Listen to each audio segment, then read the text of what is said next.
Hello, this is my story. So basically, I was in love with my neighbor.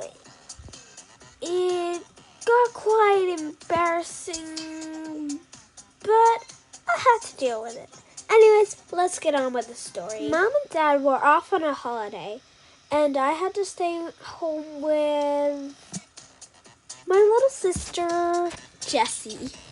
Jessie is 5 years old, and then I had to stay home with the baby, which is only 1. And I had quite fun taking care of them. They were really happy to stay in my room, and I really enjoyed it. So first thing, I woke them up. We got all ready. I put my favorite teddy back into the picture wall, and I took them over here for breakfast, and I said just wait over here for breakfast, and I'll go cook them some breakfast. So I went over to the kitchen and got them some breakfast. So at first I thought it was just like a really quick breakfast, but eventually they asked for some pasta and soy milk. So I got them pasta and soy milk, and I only had 1 bowl, but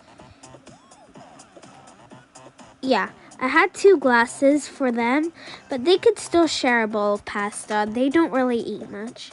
All right, and I'm gonna pour the soy milk. I poured the soy milk, then put it back in the fridge after. Then I took out the pasta and got the pot and put it in, ready to put on the stove. So I turned on the stove and placed it on there and waited for a few minutes for it to come back. While it runs, I went to go give them their drinks. So I went on to go give them their drinks.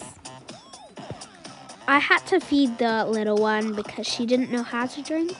Then I just left it on the table for Jessie to drink herself. Then I closed the bowl and the pasta was absolutely boiling hot and ready.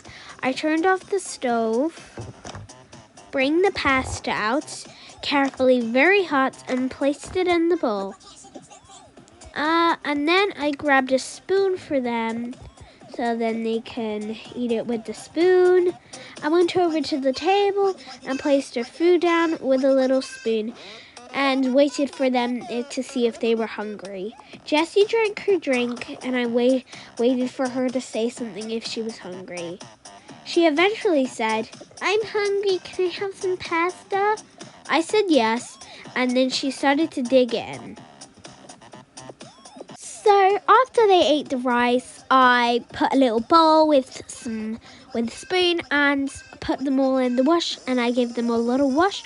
After that, while the rice was fully cooked after I cooked my breakfast, I placed the clean bowls back in there, and it was time to wash this one out. I put the rice in the bowl and let it cook. And then, once it was finally cooked, I placed the bowl back in there, turned off the heater, got some soy milk, went back to the table for me to pour it in, and all done. Then I took it back just to close the fridge, put it back in, and closed the fridge. Then I went to eat my breakfast. I drank the drink first. Then I ate my breakfast. Then that was when our new neighbor moved in. Stay tuned for the full story. This was just half of the story where I talked about how I gave them breakfast and half of the story. What happens in part 2?